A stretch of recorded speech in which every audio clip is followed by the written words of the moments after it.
With a membership comprised of Latino newsrooms from around the region and the state, our aim is to make sure that our communities have access to high-quality, independent journalism while building resiliency in the sector. This year, LMC is excited to increase capacity building opportunities for our members on topics such as improving digital media kits, seeking foundation and government resources, and much more. We will also continue our outreach and education campaigns where we have leveraged our partnerships to advance public service initiatives, such as our anti-hate work through the California State Library Stop the Hate program, which builds awareness around anti-hate issues, and our other work around raising awareness of programs related to income tax credit and more. I'll be done in just a moment. So in addition to our core part of our mission, we will continue to conduct advocacy for Latino media at different levels of government so that we can speak with a more powerful, united voice to philanthropy too. As a young organization, we're so proud of the victories we've achieved to date.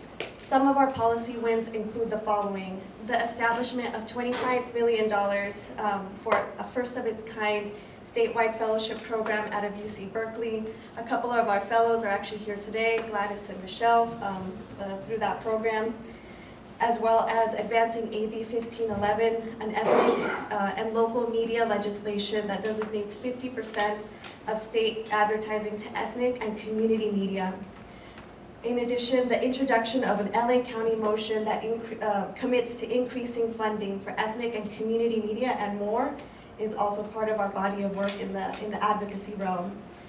As we look forward to expanding that, we will be conducting a landscape analysis of media policies in Los Angeles and beyond that promote the sustainability of journalism. From fighting for equitable ad revenue for ethnic and independent outlets to ensuring that communications in California and Los Angeles are inclusive of our diverse newsrooms and outlets, we will continue to be at the forefront of these fights. So I want to remind everyone here as we begin this event that the LA region is actually the most important media ecosystem in the Western United States. That's why LMC is working hard to create a resilient, inclusive, and equitable local news sector here. Moreover, with a large and diverse Latino population that makes up almost 50% of the city, it's imperative that our leaders in our sectors, our funders, our policymakers prioritize working together to find innovative ways to invest in and strengthen Latino-serving newsrooms. LMC will continue to lean in with our partners to pave a sustainable and equitable path forward. Nevertheless, even with the support of our members, we will need your help as well. In addition to participating in today's Diálogo, we invite you to support us in other ways, whether as a fellow advocate, funder, policy influencer. And we hope you'll attend our next Diálogo taking place in downtown LA in June as well, where we'll bring together experts to tackle the pressing issue of hate within historically marginalized communities with a special focus on the Latino experience. We'll explore how various aspects of identity, such as country of origin, skin color, and anti-indigeneity, and unique life experiences shape attitudes towards racism, as we work to uncover how we can build cross-racial and cross-cultural solidarity to create a more inclusive and just society. So with that, I will hand it over to Martin, our General Manager at CALÓ News, to begin our program.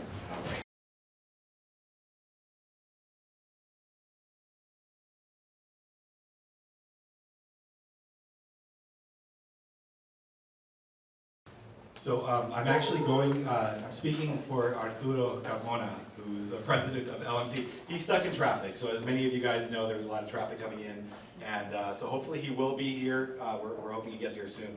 But I'm going to basically just kind of talk a little bit about CALÓ News and give you guys an intro.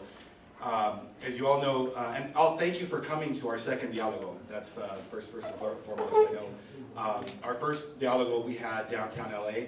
It was focused on the crisis in journalism.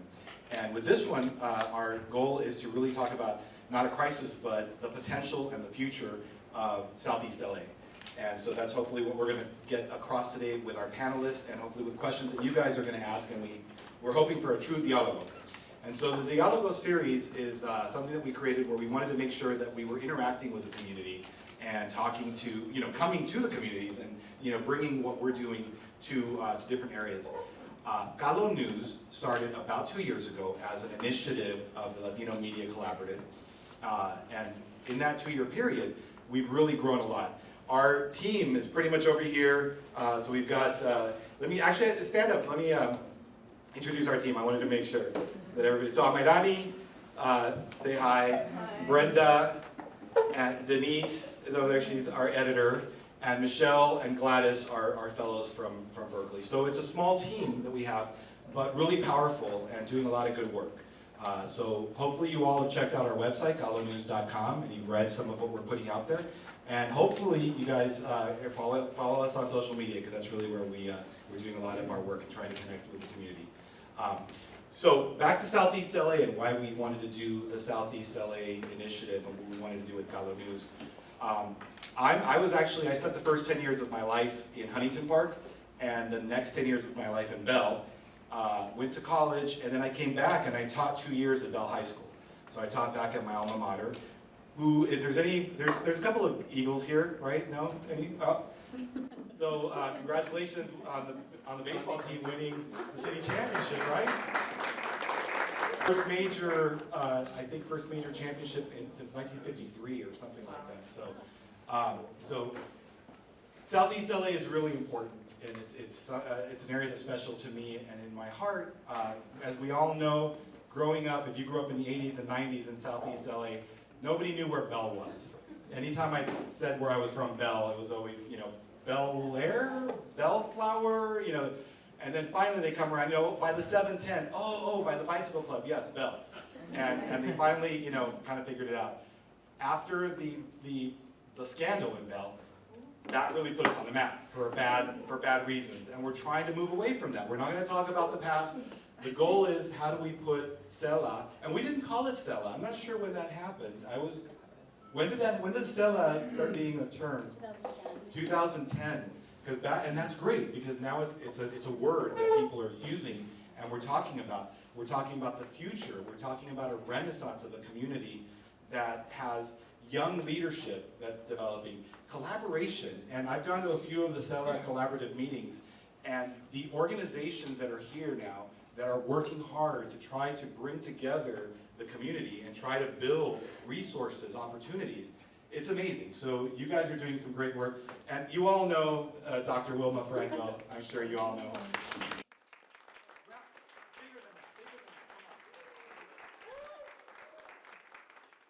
So we met and we basically started talking, and a lot of the ideas that we were thinking about, we were thinking, well, how do we work together? How do we come into a community and try to create a newsroom here in Southeast LA? And so our goal is to try to develop a team of reporters that are going to be embedded here. We're still working on it. We're still trying to develop this and make it happen.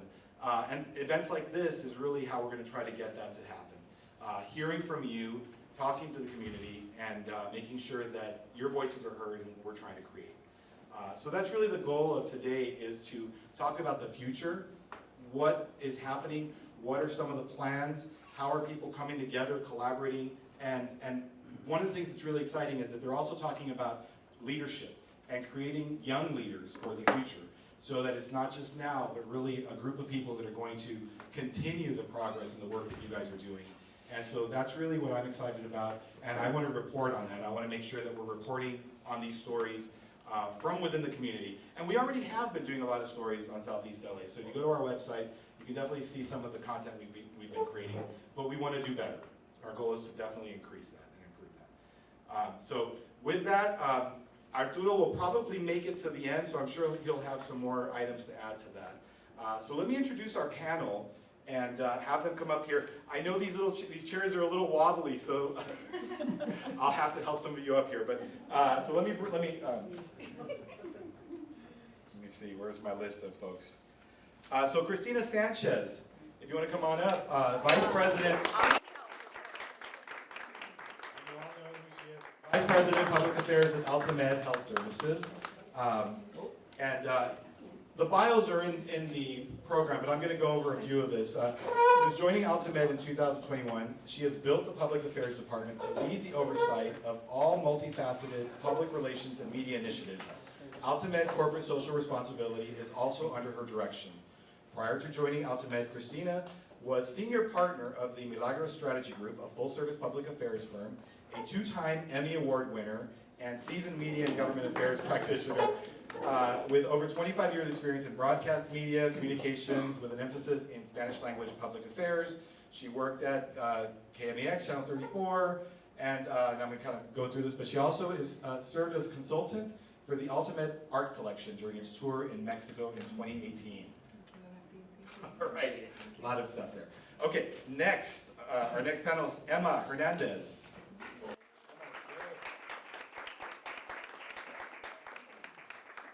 And she's the CEO of the Southeast Community Development Corporation. The SCDC is a nonprofit organization. Let me know if we need to help you. We need a little.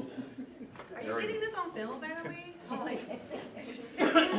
So SCDC is a nonprofit organization that focuses on digital equity in the southeast area of Los Angeles County. As CEO, Emma has brought needed resources such as adult literacy, digital literacy classes, connecting SELA residents to low-cost internet assistance for SELA residents with obtaining the $30 affordable connectivity discount, and provided 500 AT&T hotspots with 1 year of service for K through 12, just to name a few of your accomplishments. Thank you. Next up, Eddie. Is Eddie here yet? Yes, Eddie. Eddie Martinez. Eddie Martinez is Executive Director of the Latino Equality Alliance. Eddie is and a fellow Golden Eagle, Bell High School. Eddie is a co-founder of LEA and served on the board for 6 years before stepping down to serve as the first Executive Director in 2016. He has more than 20 years of nonprofit management and civic engagement experience. I know I'm getting kind of old. You can see how big that is. Oh no, don't worry. I'm with you. Civic engagement experience, including 18 years of tenure with the Wall Las Memorias Project, an HIV/AIDS organization in Los Angeles.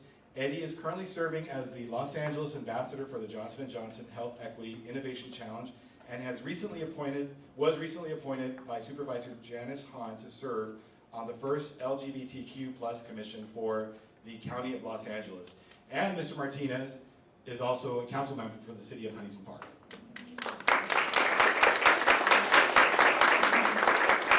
All right, and last but not least is David Hernandez.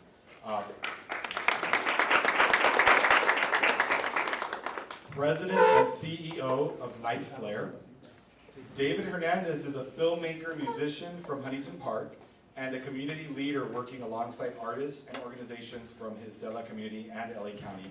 His work ranges from being the film production producer-director for the SELA Arts Festival.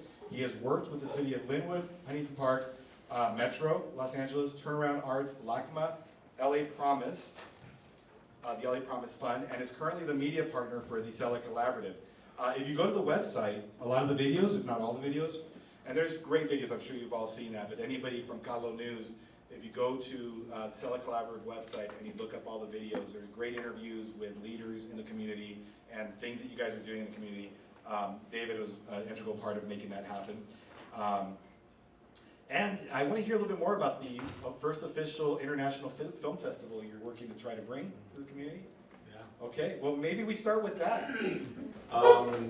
Yeah, so the whole initiative on the whole bringing the Southeast Film Festival is just kind of an initiative of filmmakers, kind of bringing the filmmakers together, right? So I actually produced the first filmmakers mixture last year in December, and actually that's one of the things that we talked about was that all the filmmakers were like, well, this is amazing, and it was just something more like this. And so, and my plans have always been more like to bring Hollywood to Southeast, because Hollywood is too far, traffic is too much.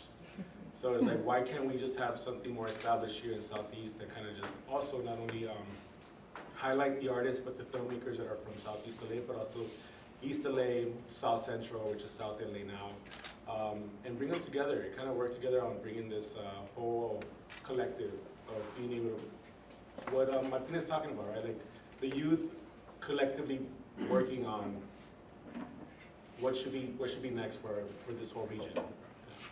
And the purpose of that is to kind of bring all the artists all together, and actors, directors, producers, movies, movies that we all watch, and all the networks just kind of like collaborate with this as well. So at one point, I wish I could actually connect with them, and I could bring them over to you guys, so you guys can actually be much more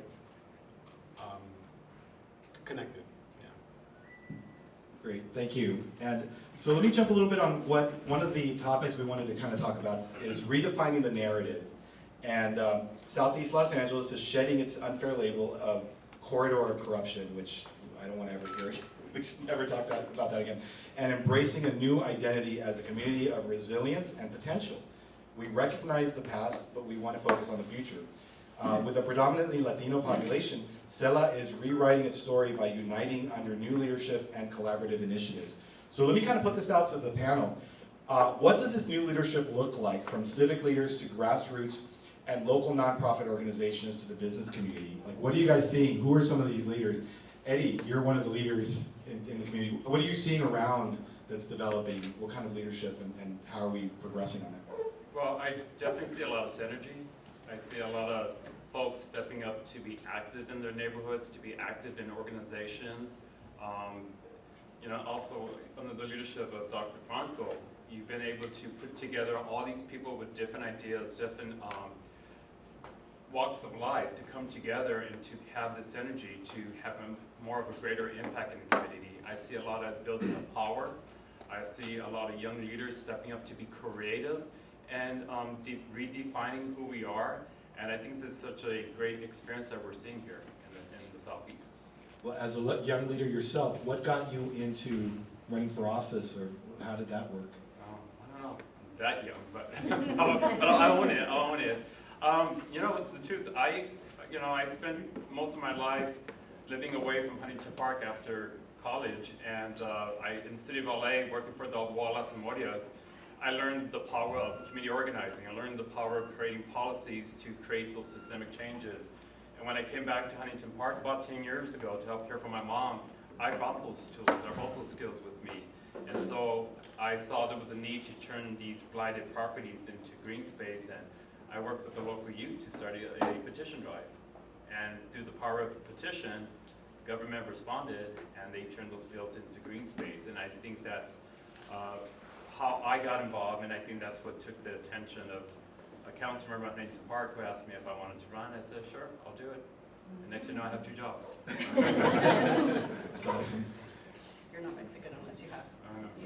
Awesome. Well, I think along the lines of that, we really want to talk about how are leaders coming together to speak with one voice and co-creating innovative solutions to address the region's long-standing economic and social challenges. So I know you're leading some of these efforts.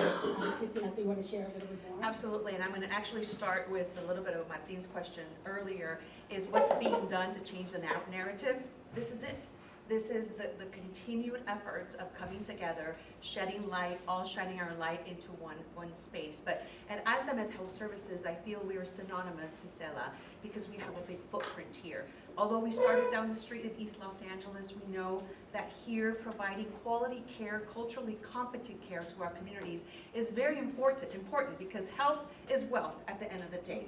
We work very closely with Dr. Franco and other areas to do civic engagement. We lead many of these efforts with the tremendous leadership at Altamed, not only myself and of course all mujeres as well, which I'm very proud of. And I think this is just the beginning. You're seeing a groundswell of all of these efforts coming together at the local level, at the state level, and at the federal level, and I hope that there will be more. Emma, any feedback on that? Working in the community and working directly with the residents, we get to hear many stories of what's happening in their lives. And I think the one thing that I'm hearing more and more is, for one, folks identifying as being SELA residents. And then with that comes the pride of being from SELA. And I think growing up, I didn't see that. We didn't have like a collective identity. We usually would be from, you know, a specific city in SELA. And I think seeing that makes me super proud. But it also, the other things that make me proud is seeing the young folks, the young leaders coming together, and even on social media watching to see that they're getting together. For instance, the SELA send-off that you know, as a group of leaders came together to decide, okay, we're going to do a SELA send-off of university students that are going off from our community, and it's creating hopefully a tradition. It's only, I think, the second year in creating that pride in the community. And then there's been other situations where I'm seeing folks, you know, coming together. Like, that's why I'm agreeing with you. It's the beginning. I can see it happening. I saw it happening early on with young folks getting elected to these to councils, and then young folks getting to be part of committees for planning different things. And I'm just seeing a huge change. And to me, I feel like it's a dramatic change because I'm hearing it from the residents. I'm not just seeing it from just leadership, but the folks who are actually coming to our centers and talking about what's going on in the community. And I find that really, you know, it just makes me proud. I'm so happy to hopefully be allowed to be proud of these moments. Thank you.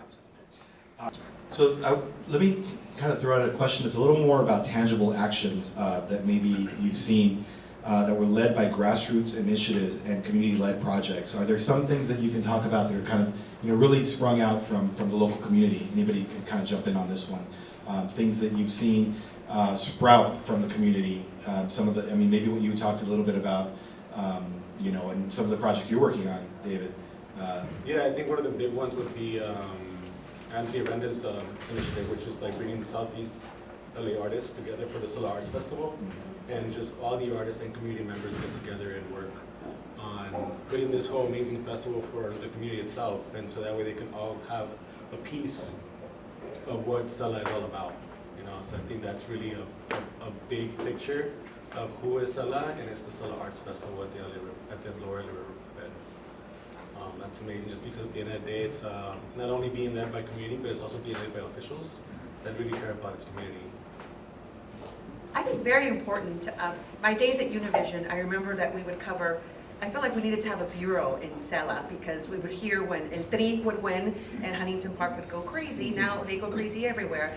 But what I have seen in particular is just a civic engagement, in particular how folks are now tuning into their council meetings and their agendas and who's appointed to some of those commissions that are very important. The fact that they're being translated, the fact that they're being broadcast, I think is super important because most of us, it's a working community. We're working, we don't have time for that. Now we have access, we want to make our electeds accountable for everything that goes on, and that's, I think, very positive. Could I share that I think from an LGBTQ perspective, it was about 15 years ago that Prop 8 passed the Anti-Marriage Equality Initiative, and communities in Southeast voted like 60 to 65% for Prop 8, Latino neighborhoods for Prop 8. 15 years later, all these organizations all these cities are hosting like pride events. We have individuals hosting their own Southeast Pride that we're having in like this year in Cudahy. And we're electing LGBTQ elected officials. And this movement came from the people that got educated, there was increased family acceptance, and then folks, you know, electing folks and putting people into power that promotes LGBTQ issues. Thank you for sharing that. I think that gets to the other question, the next question that we had, really about this SELA identity, right? And how do we really create these initiatives? I know for us as the collaborative, right, I think that was part of the notion early on, and I, you know, Emma, you've been a founding member of the collaborative, was creating a regional identity. Like, how do we start bringing this region together? Because of small cities, it's very difficult for them to compete for resources. A lot of what we heard early on was, you know, there's no one to fund in SELA, or we don't know what's going on in SELA. And I think that's part of the reason for our efforts, right, collectively, to really kind of bring the region together and create this idea of a SELA region, right, and how do we work together. And then so I think that's the piece where we're seeing a lot of that identity kind of like, you know, being highlighted across the region. And I know a lot of what we try to also emphasize is what we've heard from the SELA leaders, which is acknowledging and recognizing the leadership that exists in SELA, right? Those homegrown leaders. And I think, Emma, you can speak to this in terms of, you grew up in SELA, and you've kind of seen all the changes that have taken place. So can you share a little bit more about that? Yeah, I think just having gone to school, in Cudahy and Southgate and in Bell, there was pride in being from the community, but we didn't have labels for it. We didn't have a shared, like necessarily shared ways of talking about it, but we did have shared experiences. And I think one of the like things that sparked when we were kids is being from Bell High School and knowing we were year-round school, knowing that that was not the cool thing to be. Everybody being so hot, no air conditioning, there's still some of that going on, right? But somehow, learning from our clubs that, there was a club called Junior State of America, and learning from our teachers that the concept of advocacy and fundraising and actually doing that and going to Washington and all these different things, and knowing that one day we were going to come back to this community and give back. I mean, that was a plan even when we were kids. And I want to make sure we share that with our young people. I want to make sure that the young people today are having similar experiences, know that it's okay to go away for college like some of us did, and then come back. Come back with that knowledge, right? Come back with those tools, and then give back to our communities. I think, at least with SEDC, that's one of the things that we strive for, is to be a program where youth can come into our spaces. Yes, they're learning how to use computers and robotics and coding and all those different things. And as we're doing that, we're also teaching pride for our community and how to be civically engaged and how to use these tools, the things that they learn, to be civically engaged. That's why this project, or this thought of having young people in our community participate in the beginnings of journalism in our region, to be focused on it, is so important to me. We currently have some of our kids take photos at events for like Metro or other programs that we support.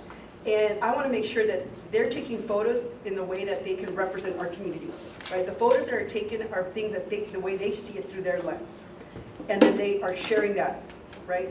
And so I'd like to be able to somehow have our young people have that ability to put themselves in places like I did when I was young, so that they can feel the power of doing things that cause a change or highlight things that are important to them, because that's really what causes us to come back. When we feel we have power, and when we feel we have the tools. And that really starts really young, and it would become unfortunate if our young people go away and not enough of them come back. Because there's something about coming back and the passion that you feel, and the want and the feeling of seeing a different future for our young people, and even for our older people too. Like I want to make sure that as our older people retire and they become older, that we have the services for them as well.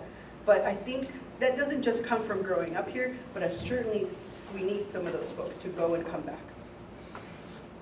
Yep. We've kind of talked a little bit about inclusion, especially with the LGBTQ community. But how do we ensure that diverse voices within SELA are included and heard in decision making? It's a little bit different, but there are, I know there's a Lebanese population in Bell, and there's other communities. So what are you guys doing as leaders to make sure that there is inclusion in how we're, and it's not a monolith, right? It's not that, sometimes we look and we say, oh, everyone's Mexican American, or, but there's definitely new immigrants. There's immigrants from other areas, from Central America, so how are we working on that? And Christina, I don't know, maybe you can. I can. I can talk about the lens, which is Alcamed Health Services, and the beauty of what we have is that we hire from within our community. So not only are we a leader in the healthcare space, but we're also a major employer, and we pluck people in to put them through a pipeline, whether it's through nursing, starting as CMAs into our nurse practitioner programs, as well as those who come back to perhaps be medical doctors. I'm proud to say that in our Southgate facility, we host 7 family medical residents. For over 7 years, we are an accredited facility that has a residency program, and people fight to get residencies, and we're one of the most popular ones here for them to work in the community. So I think it's important that we hire from the community, because it looks like who we're serving. I think for myself, like I'll tell you honestly, sometimes I struggle. Like I know that I have focused on what I call the third generation folks and digital literacy and trying to develop programming for them. It is in my heart to always work with the younger folks, the elementary, K through 12 folks. It's natural for us to work with parents and folks with who are working folks. I think what's harder for me is folks that are not as easily identified and not easily, like folks with developmental disabilities, LGBTQ folks, folks who may have other, maybe are from other countries that are not Mexican American. I'm Mexican American, so I know that I have a tendency to look at things a certain way. So I think to some degree I felt like there does need to be more than just me trying to figure it out. There's got to be a little more consciousness, not just for myself, but from how we do things in order to hopefully serve our communities better.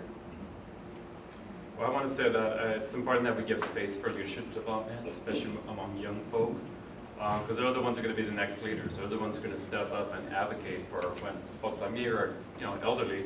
But it's providing those safe spaces for them and developing those leadership is where it's going to cause spaces to be diverse. And then myself, as a leader of a nonprofit, I try to make sure that my young staff have voices, and that one of them here is Javier, that they have places to make decisions. Like I don't have to make decisions. I have faith and trust that they can make the best decision, and that's how you foster new leadership. Yeah, and it comes also from as an artist in filmmaking, I guess you could say that collectively, I guess just go with the people that you work with. As a filmmaker, have other filmmakers in Southeast LA come together. So to make sure the purpose of that last year was to kind of just get to know them as well. Because I'm not gonna know everybody, and all of us were not gonna know everybody. So if somebody knows someone that knows someone, and that's how we connect and bring them together. So we just need someone to kind of stand, put in the work, to gather them all together, and then just ask somebody, hey, if you know someone, invite them over. And that'll be the best way to bring change, right? Like collectively be together and invite others to these spaces, just like we're doing, just like right here. Inviting them to these spaces. I think this is where we're supposed to be, and this is actually the beginning of it. And let me just throw one thing, because I know it seems like we're preaching to the choir, and everybody here, you're either from Southeast LA or you know someone here. But remember, what we're doing is we're going to be filming this and we're putting it on our website.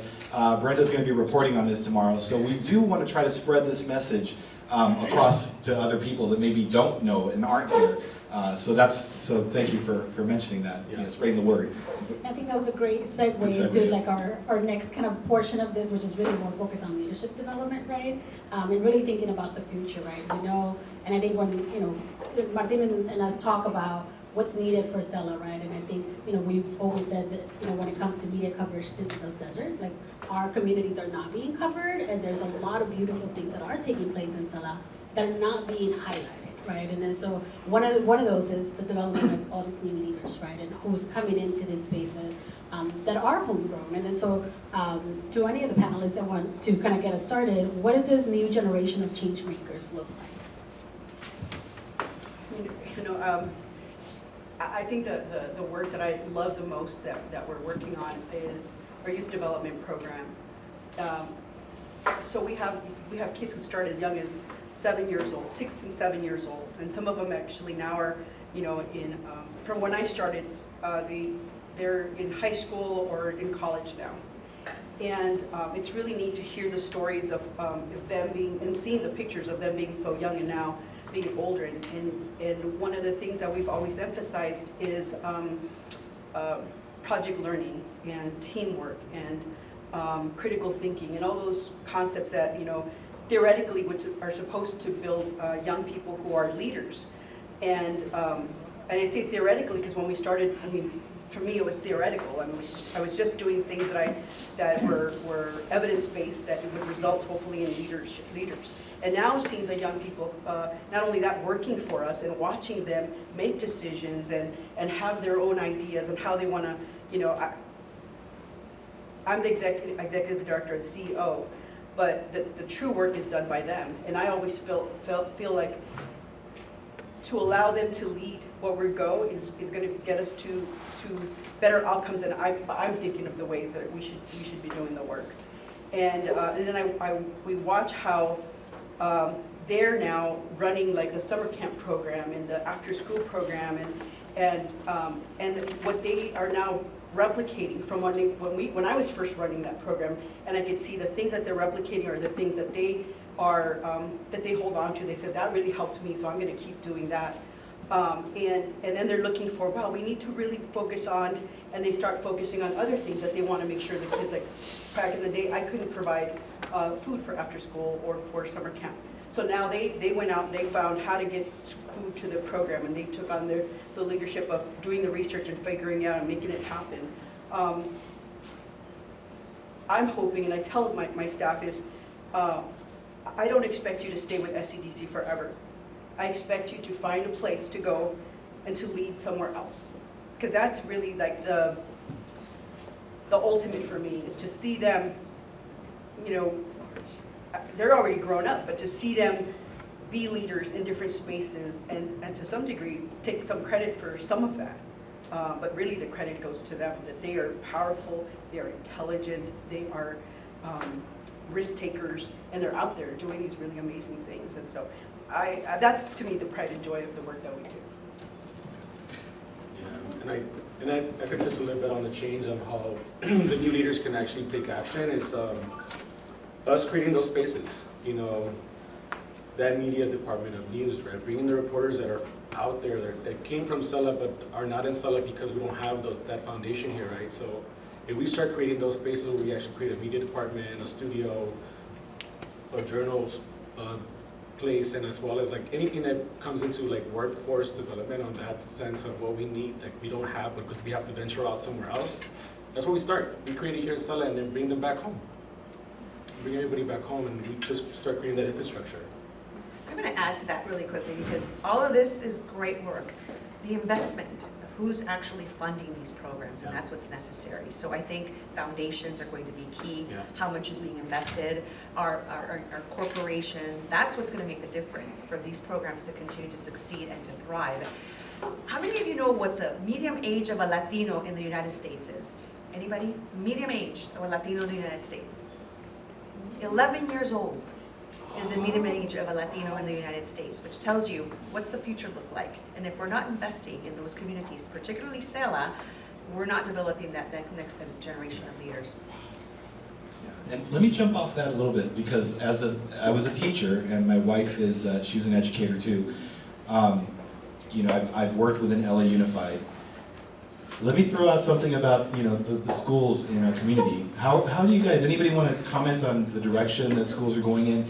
I know people always, there's a lot of negativity in the schools, and, you know, but I'm wondering if there's anything from out in the public schools or maybe even the charter schools that you guys have seen that show some promise for the community. There's a project that we've been working on. I call it the SELA Trades program. And it aligns with the work that we do as far as the use of technology to create opportunities for youth and adults, right?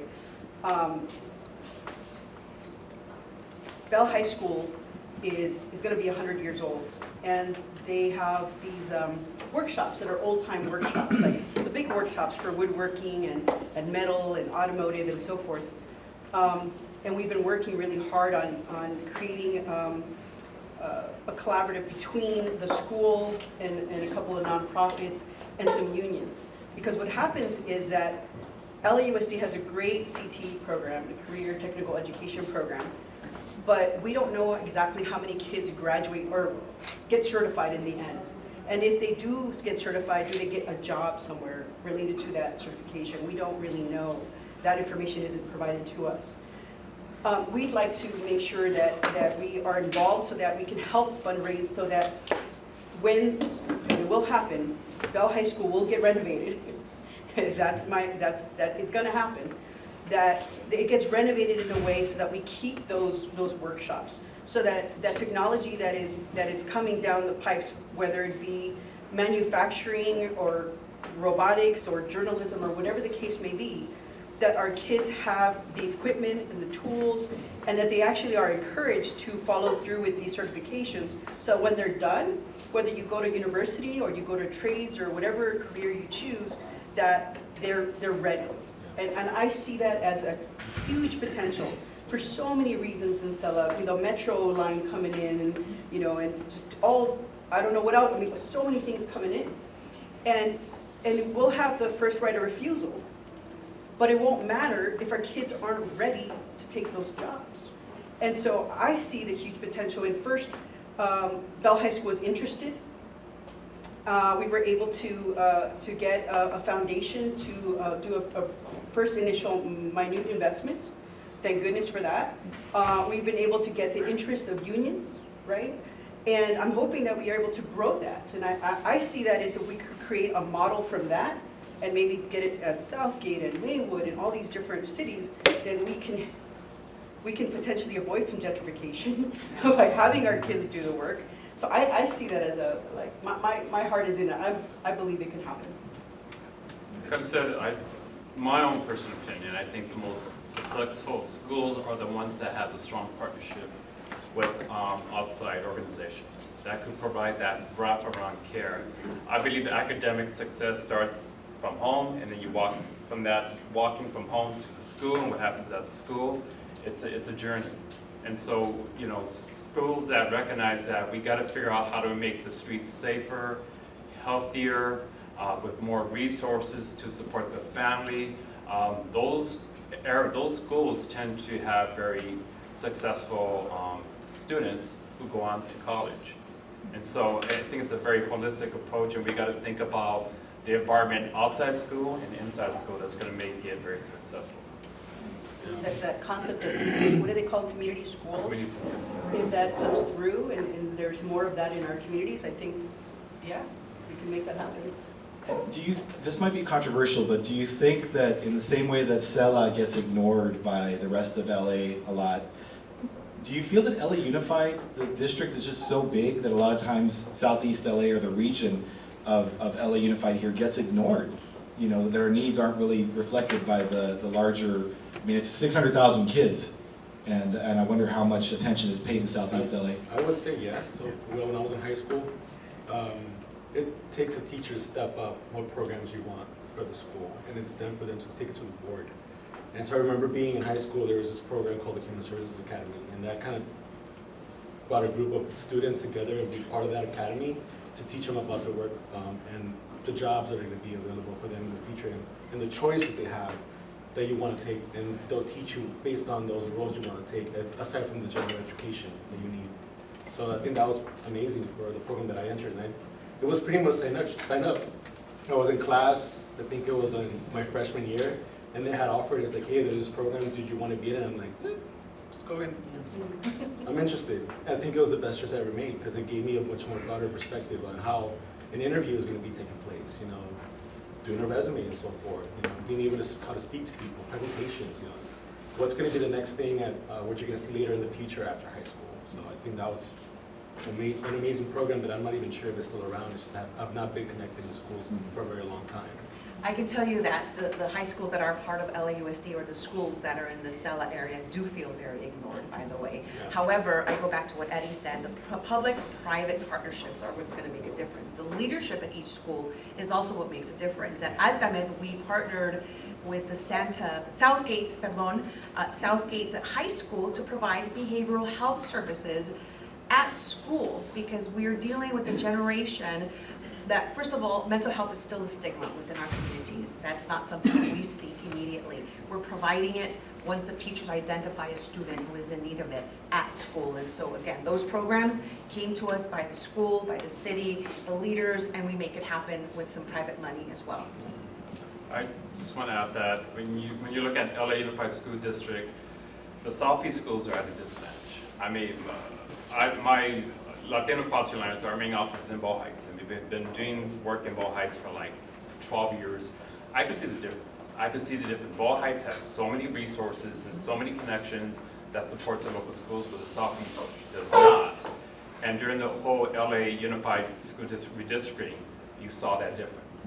And when they were trying to have more of a Southeast district, and what we saw was the organizations and the people in power in the city of LA had the infrastructure, the power, the organizing to advocate for a district that will support them versus the Southeast. And it told me that the Southeast is just 10 to 15 years behind. It means that we need more investments, more resources to support the local schools, so we can have the power to advocate for a region, for a district that represents us, not the city of LA. I think the map is pretty reflective of how we're not very well represented.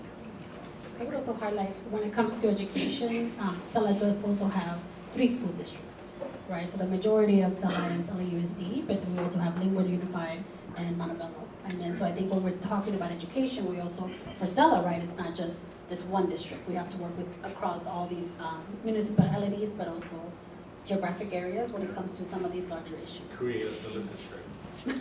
I guess I was kind of pushing, that was my agenda in there. But, maybe we can work towards that, that's nice. Start a petition right now. As a journalist, I guess I shouldn't be advocating for that, but and that takes me over to the CALÓ News partnership, and so I want to talk a little bit about that. And this is kind of a pitch for what we're trying to do, but our initiative, we've already been producing local content, and we're looking to expand. Like we've been saying, we're trying to grow the amount of journalists that we have covering the area, the local community. But we also are talking about working and creating a youth reporter program and training. And Emma, we kind of briefly had a conversation about that. I'm really excited about the prospects of us trying to create that. So tell me what you guys are currently doing, some journalism, or you've got a group, some training that you're doing?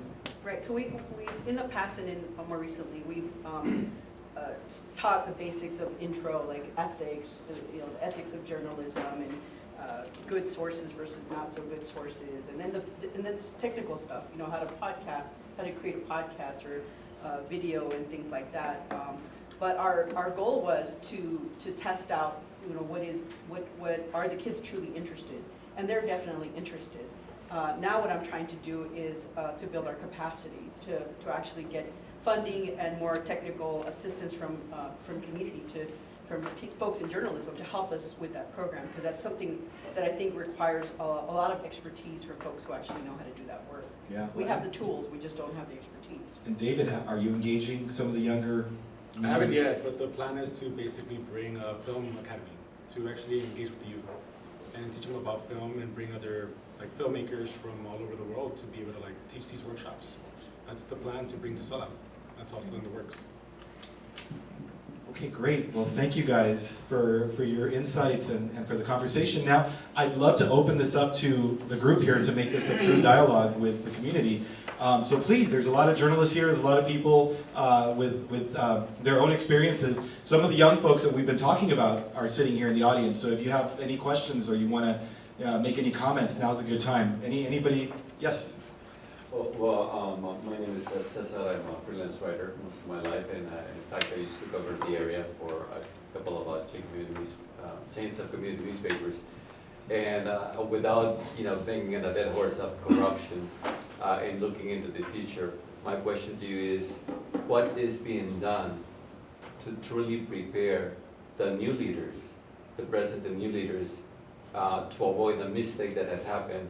And not only in communities that were corruption in Latino communities, whether Bell Gardens or Southgate, we had Bell, which was basically a different demographics in power.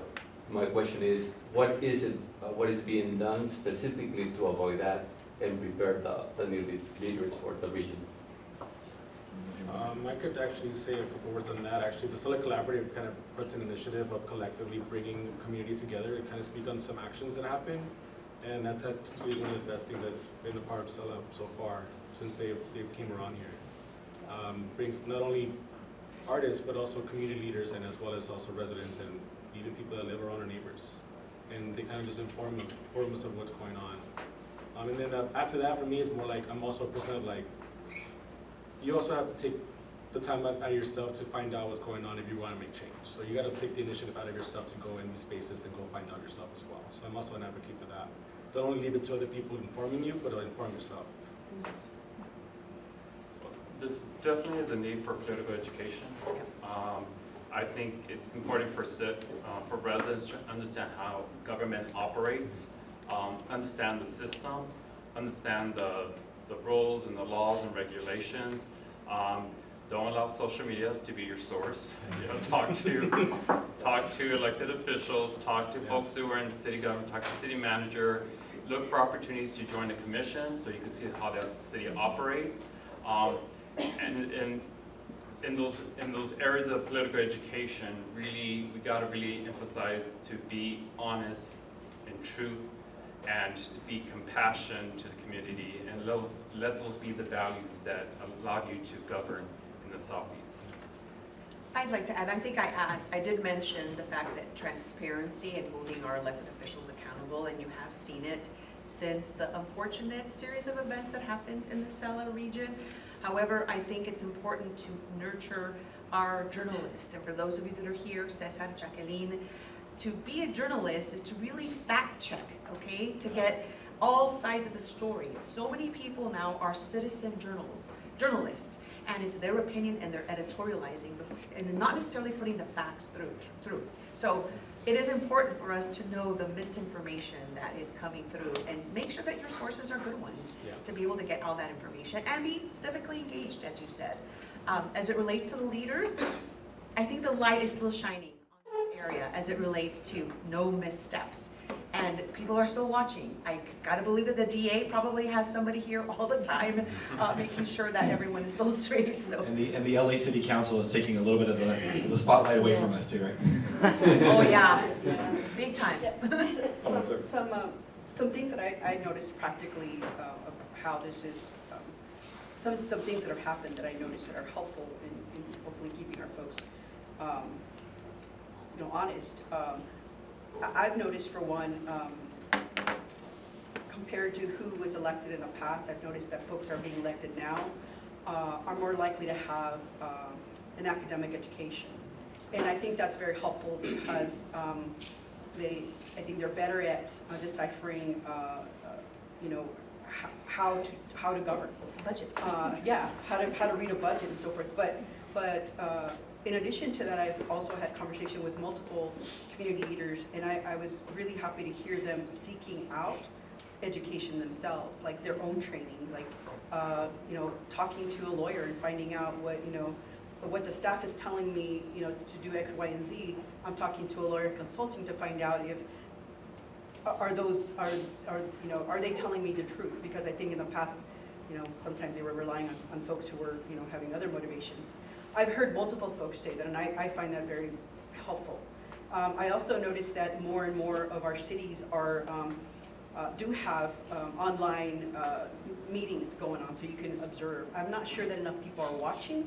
I do appreciate the fact that it's happening, and hopefully, with the other issue that I've noticed is we do have now a project called SELA Votes. And I'm hoping that with that project with SELA Votes that's run through Alliance for Better Community, that we are able to then grow that into more of a year-round project where it's not just getting the vote out, GOTV, but that we're actually focused on civic engagement in the region. And I know that personally, I want to continue to be involved in that piece because I don't want those things to repeat themselves that happened in the past. But all these things together, I think that's why I see a lot of positivity in what's happening in our region, because I see all these different pieces happening all over the place. And I think it's the beginning. It's not done. I think with time it'll continue happening if we continue having these kind of conversations and we get coverage telling people, look, this person's doing this really well. Yeah. And that it also is our responsibility as a news outlet is to not just be boosters for a community. That's sometimes what some newspapers end up doing, but to actually hold people accountable. And so I think the more we can shine a light on politicians and what they're doing, and hopefully we start looking internally, even if it's a Latino politician, we need to hold them to do the right thing. Good afternoon, everyone. My name is Francisco Moreno, and I am the Executive Director of COFEM, Consejo de Federaciones Mexicanas. I can speak a lot about SELA, about Southeast, because I landed here in Southgate in 1983, California and Tweedy. And then we founded COFEM in Southgate, in Atlantic and Imperial Highway. And we have worked in this area for so many years as hometown organizations, and then as COFEM, as Consejo de Federaciones Mexicanas. And for me, it's really grateful to see that we have now this kind of organizations, this Latino media. And I have been involved, in media, because when I came to this country, to Los Angeles, I started working with Canal 34, Channel 34, just like a cameraman assistant. And since then, I have known that this part of Los Angeles, the main channels, they don't cover news. They don't cover news unless it's bad news. It's corruption, problems, fires. But when we can see Channel 7, Channel 5, Channel 11, Channel 34, Channel 52, covering this area. When? Only when something bad happens. Why? And I think through Arturo, through Latino Media, through CALÓ News, and we need, to respond. We need to be accountable to the traditional media. Why we are so forgotten here in this area? All the news I see at least 5-10 minutes every morning. Channel 5 because the weather. I love my Mark Risky, it's my age. 63. And then I changed a little bit Channel 34 and Channel 52 just to check the news. But I don't see in the morning any nice news about Southeast Los Angeles. I don't see the reporters, talking about the festival of las fresas, of strawberries, or coming to Tweety, nothing at all. And I think we need to change that scenario. We need to, retweet them that we exist and that we are important. I have been living in SELA for all my life. These streets, these avenues, and for me, to finish, is really important. And when I came to this country, I didn't know about non-profit organizations. Now I know a little bit, but now I know a lot of non-profits that are working for this area. I know Em, I know Eddie, I know all of you, and you know me, but I am still learning. But I feel that we don't have the voice in the city. We are so many Latinos, Mexicanos, and Centroamericanos, and from other countries, but we don't exist. And I'm really grateful that you're putting, la punto sobre la I, and maybe with CALÓ News, with Latino media, maybe we can have like an outlet of news in the future. We could call it SELA News. And one more thing, filming. We didn't have any filmers, filmmaking. We didn't have any studio. No. Which studio we have here? Coming soon, hopefully. Yeah. Yeah, so it's like Emma mentioned, this is only the beginning, and we're just getting started. Alongside with everybody here, and alongside the young people on my end that we're all collectively working with, we're trying to work together. And I think CALÓ News coming in is it's another step into kind of bringing that whole piece together.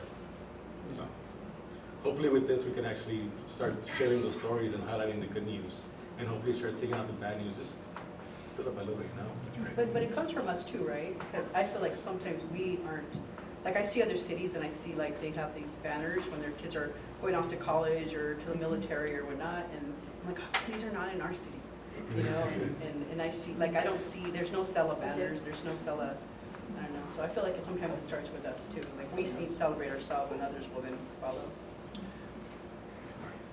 Okay, thank you. Hi, I'm Jacqueline Garcia, former La Opinion reporter, currently freelancing for CALÓ. And I want to follow up a little bit on what Paco is saying, because my question is, when I was in La Opinion, I would get a lot of stories from SELA that particularly were about the 17th freeway, about the environmental justice. Not to take credit, those are very important issues. but we will rarely get positive stories. We will rarely get about what Emma just talked about, what the nonprofits are doing. We will rarely get about, rarely I did a story about a student who graduated and got a full ride to somewhere. So for us as journalists, how can we get at those stories, or how you guys can provide us with those stories? Because I feel that there are a lot of press releases for, oh, there's another issue about environmental justice, and there's another issue about like the body equality and all of that, which again, is really important. But we don't see about the daughter or the son of the immigrant that got a full ride to somewhere, or the organization that is doing something positive. Like, how can we work together on that? Get connected with us. Yeah. So if you see us now, get our information and we can talk to you about them. Get connected with Get them. it. All You know, all of us. Yeah. And also at the same time, like, go to those spaces. I'm pretty sure it's not on your mind as journalists. It doesn't come up. But if it comes just a little bit, like a slight thought, think about it and be like, oh, you know what, I'm gonna go check on that city, see what's going on over there. Or social media, right? It's such a big outlet now that you can actually find everything. It actually feeds you all this information. Bad and good, that's one point. Let me add something, and I did tell all our reporters and our editor, I said, you know, make sure that you guys mingle and you talk to everybody here, because these are the sources of stories that we want to cover. And, you know, I've gone to a few meetings at SELA Collaborative where you just go there and you hear about everything that's happening, and I'm sitting there thinking, how do I take notes and how do I make sure to cover all this? So like sign up to those students, like the SELA Collaborative newsletters, the CALÓ newsletters, you know, the newsletters that all these organizations having them, like sign up to those newsletters. You're gonna hear all about it, and then they're gonna have events all the time. I'm gonna add, because I'm part journalist, part news, now with Altamed, and so I wear hats on both ends. But I also know that they're getting pitched all the time by the Johnson & Johnsons and the Walmarts of the world, because they have 20 people in a PR department. So that's the difference. I think what needs to happen here is, again, to have the SELA agenda. What does that look like between the next 3 years, between the next 5 years? What are the projects that we're all working on, including Altamed, by the way, and I will, I'm going to say this publicly, I will lead that effort with SELA to put together a plan to push that news out and pitch those stories to all of you, so that you're aware of the great things that are happening. And not just both of you who know this community, but to the KTLAs and the Foxes and the KCALs and others who may not know us. And the LA Times as well, by the way. So anyways. Yeah, I feel like I need to interject, because I'm in a reporter, and I've seen the need for people that say, you know, we need coverage. My challenge to you is learn how media works, and then the resources that will help you connect with it. Because we can complain all we want, we would understand how it works, and the crisis that media is going through, and yet how can you reach out to reporters? Make yourself available as a news resource for whenever they're covering some important issues. They have your name and your phone number. So I think that I just throw back at you, consider doing a media empowering workshop, so you'll be better equipped to deal with us. Yeah, of course. That's a great Yeah, point. something we might be able to facilitate, thank you. I think so. That'd be great, yeah, of We'll course. sponsor.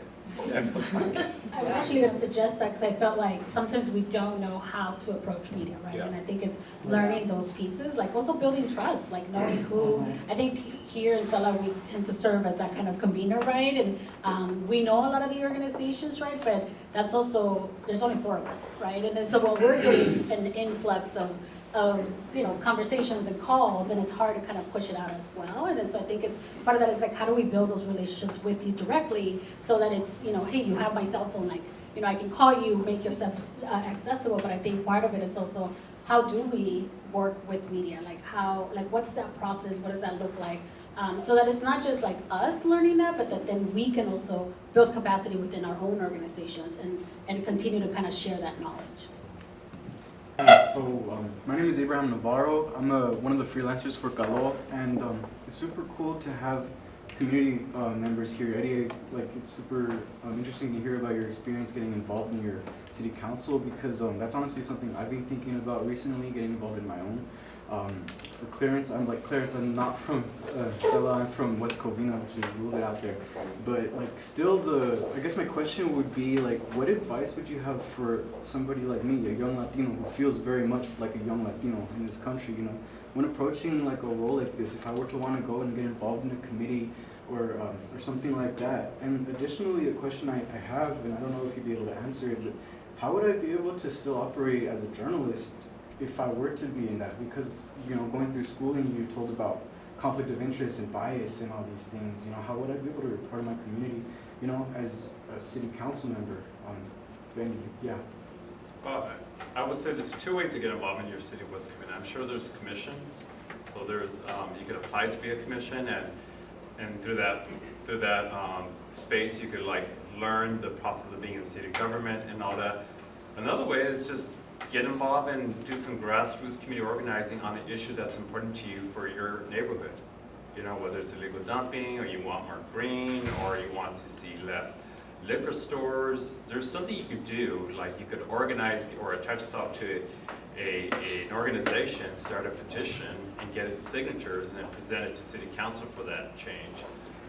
So it's finding what issues is important to you in your heart that pushes you to get involved on that. Conflict of interest, for me, being I have two hats, so I have to be careful. I can't use my city council to raise funds for Latino Equality Alliance, so cannot do that. And and Latino Equality Alliance, I can't use layout resources to get involved in city government. So I had to like walk a fine line. I had to be very careful. And so there's times where I come from a social justice lens of the world, and then there's city actions where I have my thoughts, and it's kind of hard to, you know, communicate and share your thoughts, but at the same time, you got to show respect to everyone that works for the city. So it's a little bit of a tough road, but you know, you learn from that experience, and these experiences push you to the next chapter in life. So hopefully that gives you some guidance. All right. Any questions in the back? Yes. Hi everyone. I have a question for one of the panelists that said mental health is still a stigma in our community. I'm wondering if y'all are aware of any initiatives or talks that are working to destigmatize mental health in Latino communities? So, as it relates to just educating and destigmatize, it's a broader role. Altamed provides behavioral health, but we got to get them there. And many times it comes from your primary physician, who goes through a questionnaire. How are you feeling today? Do you have thoughts of hurting yourself or hurting anybody? And that's how the referrals come through. There are organizations, as a matter of fact, Angela Padilla, who's our U.S. Senator's wife, has an organization. Might remind me, what's it called? Fundamental change. Thank you. Fundamental change, and again, it's providing resources and destigmatizing, because now, post-COVID, we do have a generation of students and children who were locked up for a year, and many of them don't know how to be social. And so they prefer the online learning, which I think is a great thing, but part of socializing is learning the soft skills to be able to go to work, identifying, etc. So there are resources out, Altamed. I need to look into see what we do as it relates to destigmatizing through school work, our communities, and stuff that we do. But it is a larger issue that we need to address, not only in SELA, but just overall in the Latino community. One thing that we do see a lot of here in SELA is a lot of community members that are actually driving a lot of the action. So I know Marta Escobedo was in the back, I think she might have stepped out. But there's a lot of women leaders and a lot of other, what we call promotoras, right, that are actually mobilizing a lot of this work, and oftentimes starts with them, right? But even having them connect with different organizations is important. I know when we first came in and the collaborative was created, one of the things that we heard was, we don't know who's doing work in SELA, we don't know who to fund. That's what we were, consistently hearing from philanthropy and government. And what we found through our nonprofit needs assessment was that there was so many volunteer-led organizations. So organizations like the one in Bell that does all the river cleanups and works with the city, right? So a lot of that work is being done by volunteers, right? Community members that get engaged, but they're not necessarily like a nonprofit, right? And then so I think there's a lot of that here too that can be highlighted as an example of what it is to be civically engaged that goes beyond going and voting, right? Which in our community, keeping in mind that we also have 30%, immigrant population is also important. Anybody else back there? kind of building on that question, my name is Ana Ortega. Kind of like the mental health, one of the first pieces I ever wrote was about like connecting with my mom about anxiety, but it was a very difficult conversation. And I was wondering kind of like how to kind of integrate that intergenerational component. And what have you all have found successful in your work too about having those intergenerational conversations between like the different generations in the community? So yeah, that was just a curiosity. Well, I know in Latino Equality Alliance, being an LGBTQ organization, we do have spaces for the elders to share the stories with the younger generation, like what happened to the community when we had AIDS as a death sentence, and how so many folks have lost circles of friends, and what that experience was like, not having marriage equality, or being taken to jail just for dancing with your partner. So I think for us, we try to provide spaces to share stories. We do provide like parent workshops. In those parent workshops, we talk about what are the issues that LGBT youth are facing, their mental health, how you can be an ally, how you can reduce youth trauma. So we do what we can to share, but that's just one organization. There's so many entities here. We have churches, markets, everything. There's so many spaces where there could be that need for mental health. Not just speaking as a mom with kids with mental health issues, I've found that there's definitely more resources directed towards our students and even directed towards us as parents. But what I have seen a huge gap in is not enough is directed towards the teachers. And I say that because I noticed that, and even with some of the students that I work with at SEDC, I meet parents like myself who are engaging in learning more about mental health and how to help our students, and we're helping our students access the needed services. And then they go to school and they're told they're soft, or that it's really not a problem. They just need to, push through it, or stuff like that. Like just stuff that's like concepts of self-care. It's like, you're young, you should just go through it, and like that kind of stuff. And I'm like, wow, I appreciate the help we're receiving, the kids are receiving, but that they get turned over to the teachers, and they're told these things, and it's not helpful to the work that we're doing. It's very upsetting to me to see that, and I feel like that's a gap. I've talked to administration, I've talked to counselors, I've talked to college counselors, career counselors, assistant principals, and you name it. I've talked to all those, and it's like talking to the wall, like about that. There's a good talk, but I don't think there's the feeling of there's a need for them to receive some kind of, I don't know, compassion training, or like that kind of stuff, and I find that very upsetting to me. So I think that's the piece, at least from my experience, that is missing, that isn't there. Well, time has really flown by. I wanted to introduce, I have one more question. It's not a question, it's a comment. Okay. Okay, so hi everyone. My name is Jackie Robinson. I'm currently the External Affairs Director for Cordova Corporation, but prior to that I worked for Blue Shield of California Promise Health Plan. I was a program officer for civic engagement at California Community Foundation. And I just want to say and let Wilma know how proud I am of her and her team at the SELA Collaborative, because CCF was one of the early supporters of getting the collaborative, investing in the collaborative and its work. And even though I'm also a former city council member in the city of Pasadena, and I was elected when I was 20-something.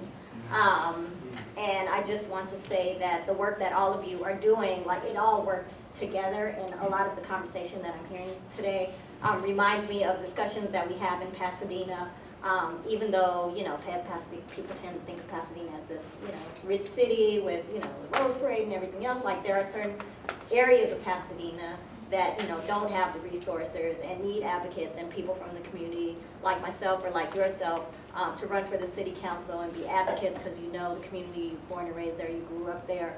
And, the work of the SELA Collaborative is working because I'm still in, elected official circles, both locally, from the county to the state, and people are now referring to SELA as a region, not just each individual city. So what you're doing is working, and I just want to say that because I think a lot of times when we have these conversations, it's easy to get bogged down in what we don't have, or, you know, what, everything that's still left to do, but you're doing a great job, and I just want to With that, I'm going to actually thank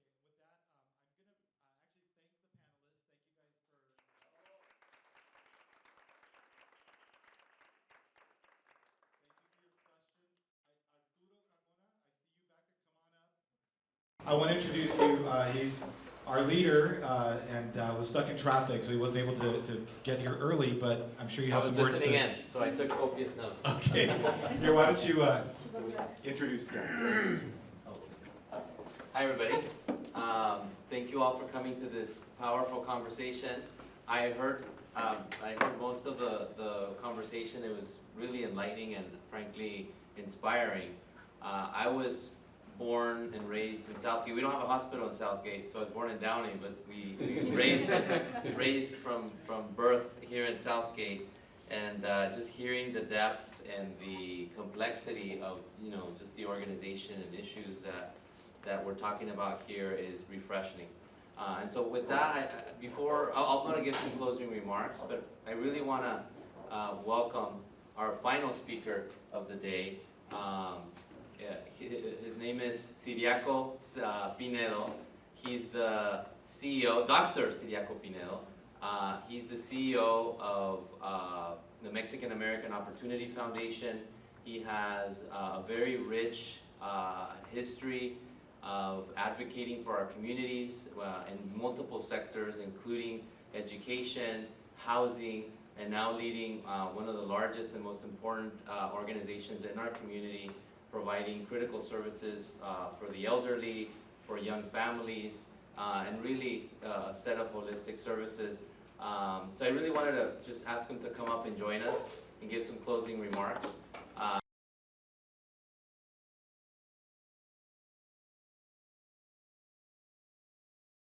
My name is Ciriaco Quesada Pinedo. I am the son of Severo and Paula Pinedo from Temastian, Jalisco, Mexico. And I introduce myself that way to honor their immigrant journey, and especially to honor my father's undocumented journey. My parents' American dream was very simple. They wanted their kids to have access to education, they wanted us to be homeowners, and they wanted us to have jobs with insurance. That dream, those dreams, they don't care what color, they don't care about orientation, race, ethnicity, none of that. That truly is an American dream.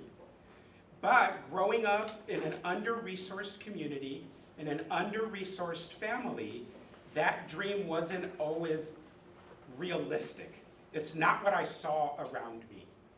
And so growing up, I had to kind of look at how do I get my seat at the table. I was able to observe that when we scream and we yell and bang on the door, they let us in the room, but then we're excused.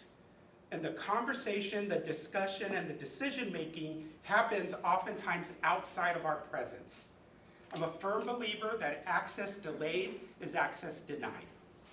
And so I learned that with time, and it's a quote that I developed, the saying is, find your voice and scream it with your actions. I learned to work the system to not only get in the room and say my piece, right? But more importantly, to be at the table, part of the discussion, so that we're not only on the menu, right? We're there for that entire conversation. And in doing so, then I commend the leaders that are here for what they're doing. The courage to run for office, because it is not easy, right? The courage to lead discussions about governmental relations. And I just saw her at Altamira because I was there meeting with Castelo, right? And then the courage to be in the arts, right? Where oftentimes we're told, man, what are you going to do with that? Right? Wait a minute, you studied what? How are you going to pay your bills? Artists are our true first responders. How they create poetry, how they create lyrics, write stories, and especially paint or sculpt, tells the story of our communities that others ignore or look the other way. And then we look at creating digital literacy and how important that is. And everything that your organization does with education, right?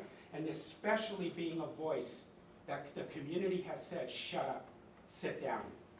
They tell us to find our place, and they tell us where that place is. And that is insulting, and it's absurd. And so how do we shift the narrative, right? I grew up in the city of El Monte. My father is still there. If you're familiar with it, I grew up on a street called Klingerman. I had to leave home at 14 to go to boarding school. It was a choice, but I also knew that my options mentally were limited in my community. I was told to study, right, to do well in school, but I didn't know what it took to get into college. That pathway and those pathways for skill enhancement were always pointed in a direction. There's a saying, access without support is not opportunity. Think about that. Access without support is not opportunity. Here's what they say about our community. They have libraries. Why is their literacy rate so low?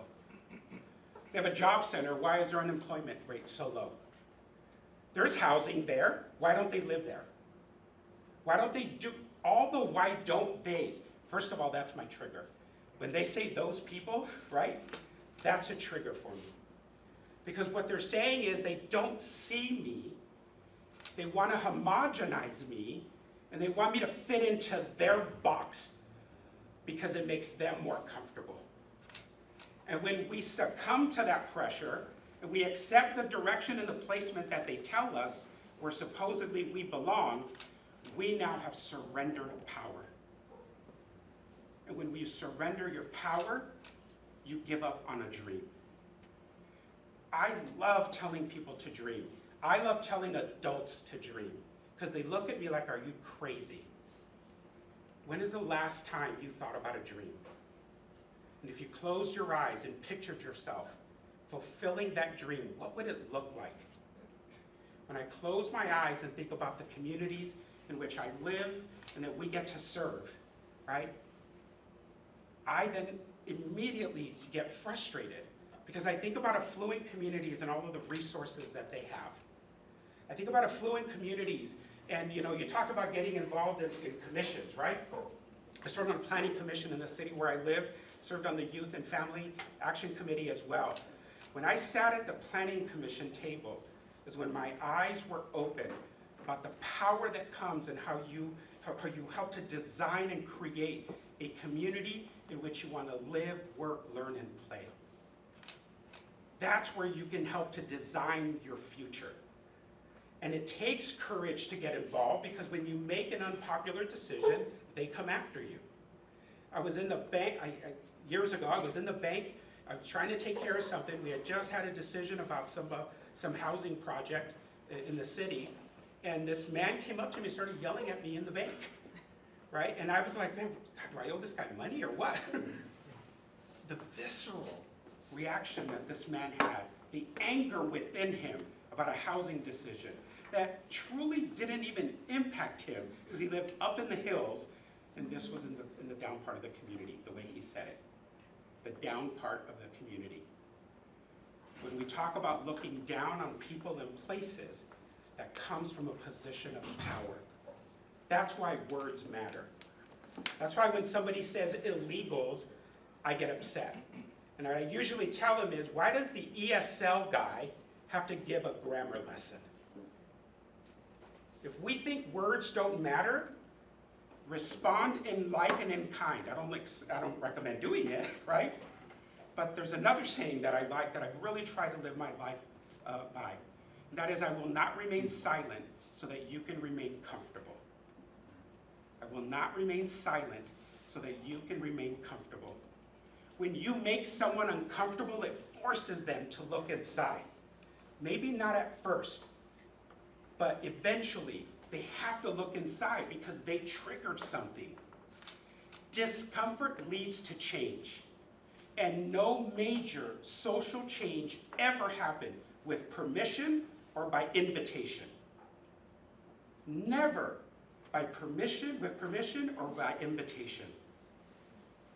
What you are doing with SELA, Doctora, what you are doing by leading this collaborative, we are taking back our power because it was taken from us, but we also surrendered it. Ultimately, we chose to walk away or look away. And now, you are leading the efforts to look at it directly and say, that's mine. And there is nothing wrong with that. And if someone has a problem with it, that's their problem. Don't make it your own. We change communities by focusing on serving them. That's how we do it. At MAOF, I came in and one of the first things I said is, our job isn't to fix people, our job is to serve them. And in serving you, I have to get to know you. And in developing the relationship, then we start to understand each other's needs.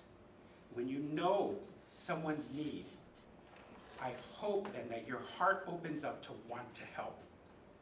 My grandfather Siriaco had a saying, le doy un vaso de agua al ser humano que tiene sed, con la esperanza si algún día uno de mis hijos llega a tener sed, que alguien les va a dar a ellos también un vaso de agua para tomar. I give my fellow human beings a glass of water to drink when they're thirsty, with the hopes that should one day one of my kids be thirsty, someone will give them something to drink as well. If we take an account of our lives, of truly how fortunate we are, even if we are under-resourced, we have pitchers of water to give. And humbling oneself to serve is how we then transform communities, because we set the example of what to do. Our founder, Dionisio Morales, founded the Mexican American Opportunity Foundation because 60 years ago, he saw that in this area, that there was a lack of access to the resources that were available for other communities. And he said, that ain't right. And he said, ya basta. And he founded MAOF then specifically to help the Mexican American community. We have grown and expanded to serve anyone and everyone that needs the services that we provide. We don't care about any of the rest. All we know is that if you have a need and we provide that service, then we want you to come. And if Dionisio was standing here today, here's what he would say to you. Y ahora qué? And now what? What are you going to do to help your community? How are you going to help your people? That's my question for you. You're doing it, and how will you continue to do it? How will you put the needs of others first? You're doing it. How will you continue to do it? The example you set by the work that you are all doing gets us that attention. Somebody said about getting the word SELA, right, out there more.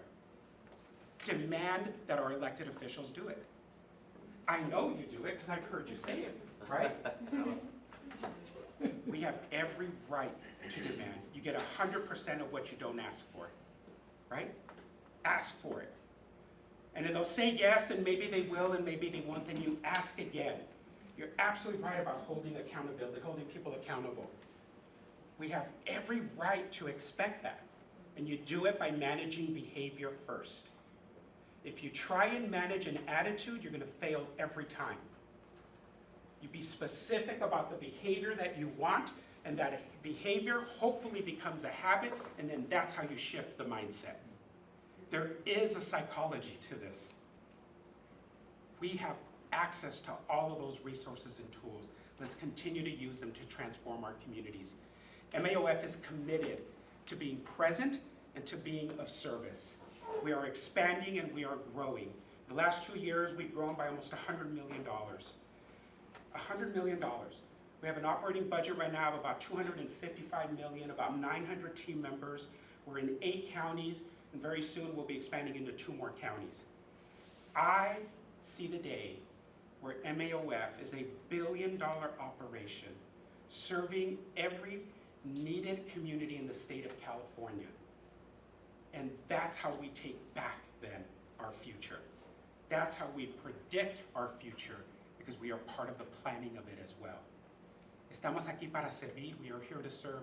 Thank you for allowing me to be just a small part of today.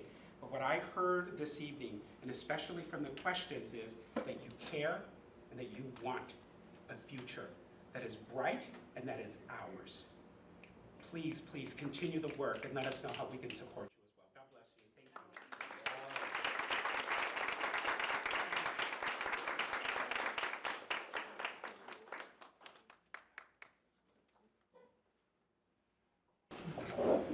just want to again thank you all for being here. Thank Dr. Wilma Franco for your partnership in this such important conversation. Thank all of our panelists, the Latino Media Collaborative and CALÓ new staff. Inspired, as I said earlier, by the conversations, by Dr. Pinedo's comments, but most importantly by the substance that we heard today. We heard about everything from mental health to building collective power. That was a theme that I heard from all of the speakers, from reclaiming our narrative on the communications and media front to, the civic engagement conversation that happened around everything from participation to preparing our citizenry to participate, to the very important actions that local cities are saying to display transparency and have online meetings and ensure that there's increased civic engagement in a deeper way. We heard about, in many different aspects, the major news desert that we live in, which is Southeast Los Angeles. Paco, your question about the type of coverage that we get. We're working on that, and that's part of the mission of the Latino Media Collaborative and CALÓ News and other media partners that we're working with, and getting those stories, and Cristina volunteering to spearhead our effort to getting our news out there is so important. We need those champions, and we want to be part of that solution. We heard about so many critical issues with the arts, using leveraging the power of art and culture, not only through the film festival, but really harnessing the talent that we have in this region to elevate our stories and reclaiming our narratives is so important. So, Dr. Pinedo, you talked about what we do next. We heard a lot of it today, and what we can do and what we can continue to do. And so I leave here inspired and motivated by not only the panelists, but the questions that came out. And so I want to thank everybody again. And this is a series of conversations that we'll be doing in SELA and other parts of the city. This is one of our primary areas of focus to elevate news and coverage. And so thank you so much for being here. This is going to be an ongoing series. We look forward to having you again. Take care.